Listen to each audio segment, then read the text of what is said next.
Aircraft making a condensation trail is very similar in many ways to when you go outside on a cold day and exhale. You create a condensation trail. That little cloud is a condensation trail. Now, if you take a 2-mile walk on a cold day and you can turn around and you can see your condensation trail tracking all the way back for 2 miles. That's how crazy it is to think that what we're looking in the sky is actually condensation trails. The contrails, not the chemical, the contrails occur because of cold air, minus 30. It takes high altitude, around 30,000 feet plus. There's carbon dioxide and water vapor in that exhaust. That turns to ice crystals, and that's what you see, the white stream behind it. Those white crystals of ice warm up, dissolve, and the smoke goes away. And it never lasts more than a minute.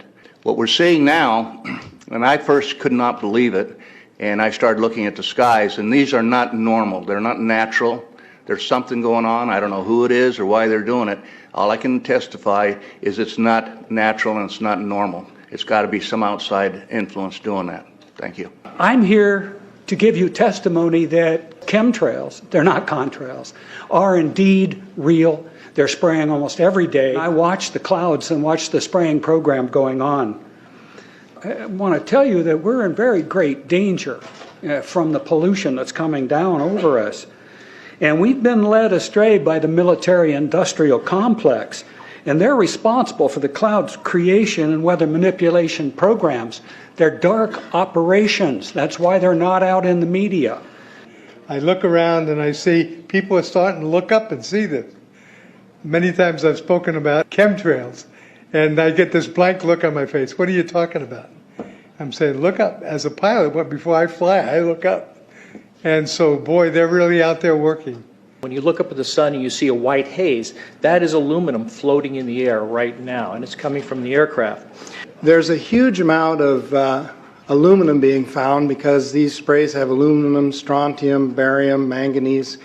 And there's a lot of argument that aluminum is very common to be found, but aluminum is only common in a bonded form. It's not common in a free form, and we're finding high rates of free aluminum in the soil, which is not natural.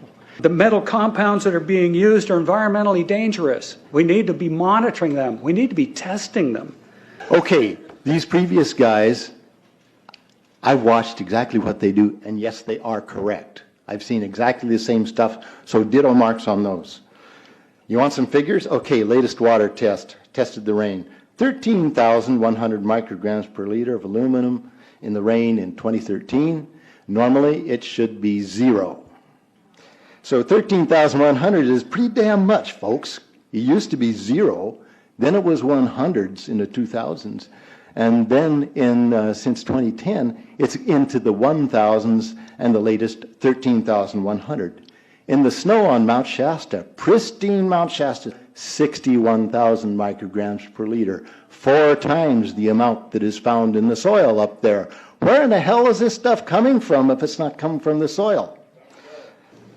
We have clouds in the sky we've never seen before. Almost every day I'm seeing clouds I've never seen before. And NASA has been even named a few of these new clouds. It's really interesting, but NASA is a corporation. I want you to know that. NASA has also conducted a research program in what they call metallized fuels. We're actually putting aluminum oxide right in the fuel because it has 2 atoms of aluminum and 3 atoms of oxygen. So during the combustion process, it releases all that oxygen and dramatically increases efficiency, but it leaves the aluminum in the air. We got things coming from sky down, and it's a huge, huge problem. Because as it comes down, what happens is a couple of things. Is that it actually is in our air, we breathe it. And as we breathe it, it's actually going to go up through our nostrils, into our brain, easiest access to our brain frontal lobe. The contaminants that have been identified, which already been mentioned, are aluminum. Aluminum is the #1 free radical generator to the brain to cause early apoptosis, which is early death of brain, and it begins to set off the scar tissue, which we call the amygdalin, which is part of the chemical matrix related to Alzheimer's.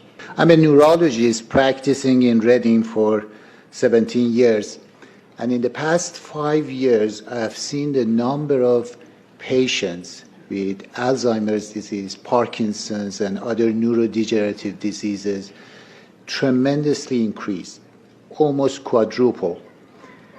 I became interested in chemtrails about 8 years ago when I was in Hawaii, and the Hawaiians are really being very vocal about it. I concur about the increasing number of Alzheimer's. They have been able to take the aluminum and micronize it, which means it'll stay up longer. But it also means, and I don't know if any of you have noticed a metallic taste in your mouth when they're spraying, but you inhale that, it goes up through your cribriform plate and through your sinuses and into the brain. As you heard, to spray nanoparticles, very small particles. These nanoparticles, they basically trigger a programmed cell death in the brain, and that is the ultimate path we see in Alzheimer's. That's problem number one, because when we look at the Alzheimer issue, we say those are the old. The real problem is, and the real scare I have, is as I am a father of 2, I'm a grandfather of 3. So the drama is our children. ADD started in the 70s. Autism was not on the radar. There was no documents, there was no information. It was 1 in 100,000 children. Today, what we have is 1 in 48 boys. I was part of the early group that was looking for aluminum in ADD and ADHD.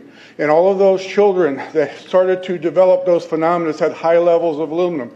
When we figured out protocols to detox them out, to free the body of those particular contaminants, what happened is that their brains came back.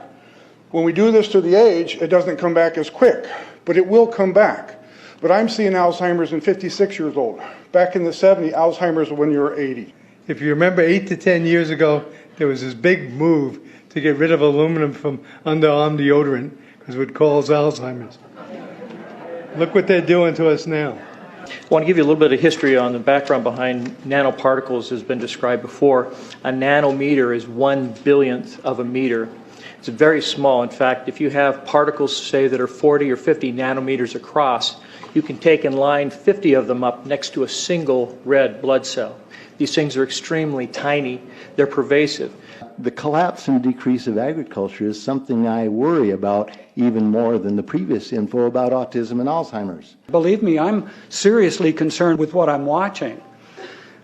As a wildlife biologist, I've been watching the ecosystem collapse.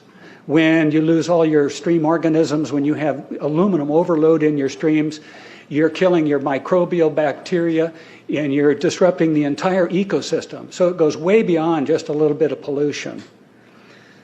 How did Monsanto know to create aluminum-resistant plants? I don't think I've heard anybody ask that question.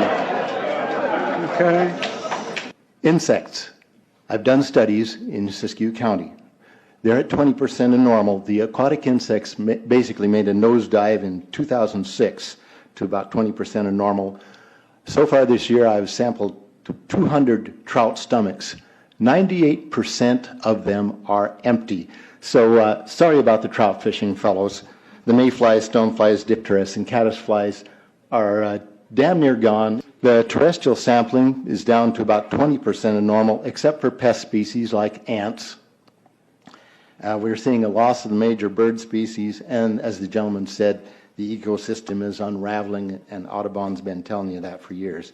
The materials that are going into the environment right now, aluminum oxide nanoparticles and barium nanoparticles, these just happen to be the same materials that they use in nanothermate explosives.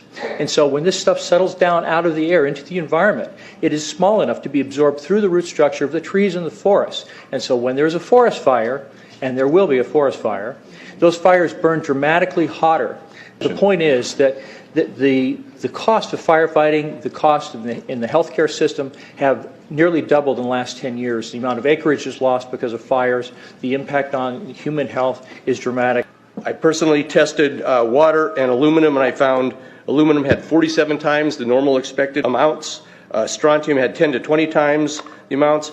Barium was 20 times. This is what the stuff looks like here. Collected, it looks, most people just think it's a cobweb, but I tested it, it has outrageous amounts of barium, strontium, and aluminum, but they destroy the sample, so I'm not letting this get away from me. You know, these tests are international. in scope. We're seeing this all over the world, guys. Okay, pH of acid soils is 20 times more alkaline. The aluminum in the soil has doubled in the last 10 years. The rain normal was 5.6. It's 20 times more alkaline. Aluminum blocks essential nutrients. I am unable in my garden to restore normal pH, and that's because nanoparticles are now in the circulatory systems of both plants and humans. The Air Force conducted a study starting in 1993. It was called In Vitro Toxicity of Aluminum Nanoparticles in Rat Alveolar Macrophages. That's a real fancy way of saying testing the effect of aluminum nanoparticles on the white blood cells in the little air sacs in your lung, the alveoli. And what they found in this 8-year study was that these particles, when you're exposed to them long enough, it suppresses the ability of your white blood cells to defend you from airborne infections coming into your lungs. So it suppresses your immune system. But they also found that these same particles, once they get into your system, they can actually go through the barrier in each one of the cells. They get inside the cells, and these particles can actually suppress the ability of mitochondria, which are in the cells that help to gobble up toxins and things that would be harmful to the nucleus and the reproduction process of the cells in your body.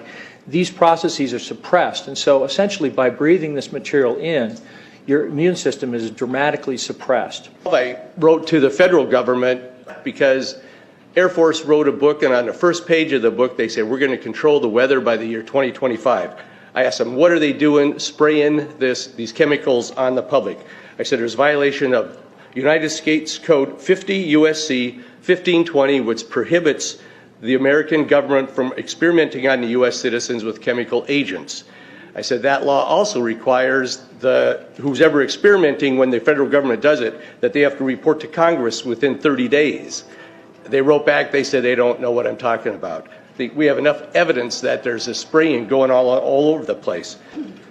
We were warned about the takeover of our freedoms by the military-industrial complex by both Eisenhower and Kennedy. They're gaining traction on us, folks. We are in trouble more than just a spraying program. All I can say is it's about time we get up in arms about this, because it is affecting our health. It's high time that we as citizens of this great country take action. Board of Supervisors in Suffolk County, New York, they outlawed geochemical engineering. Hawaii passed an ordinance prohibiting geochemical engineering. I urge you to bar geoengineering in Shasta County and pass an ordinance. At least ask some damn questions. What the hell is all this aluminum doing here? Why are the trees dying, fishes dying? Why is there Alzheimer and aluminum spiking? And why are these fibers on the ground here in Shasta County? Thank you. Thank you, Mr. Marmon. Today, the Shasta County Board of Supervisors has been the beneficiary of some sincere, passionate, and knowledgeable comments. And I thank you for those.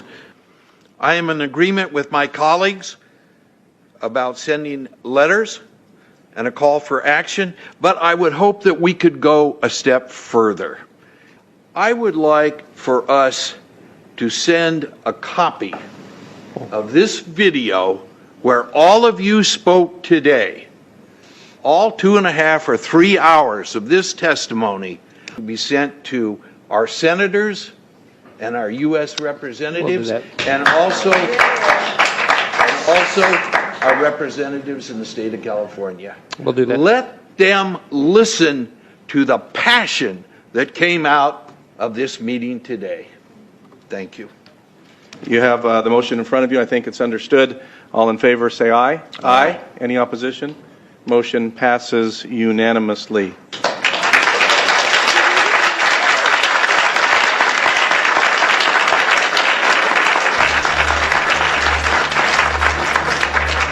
It wouldn't surprise me at all if the response is one that exceeds far the boundaries of Shasta County in terms of the platform that is offered, as evidenced by those who attended today from around the world. That's very impressive.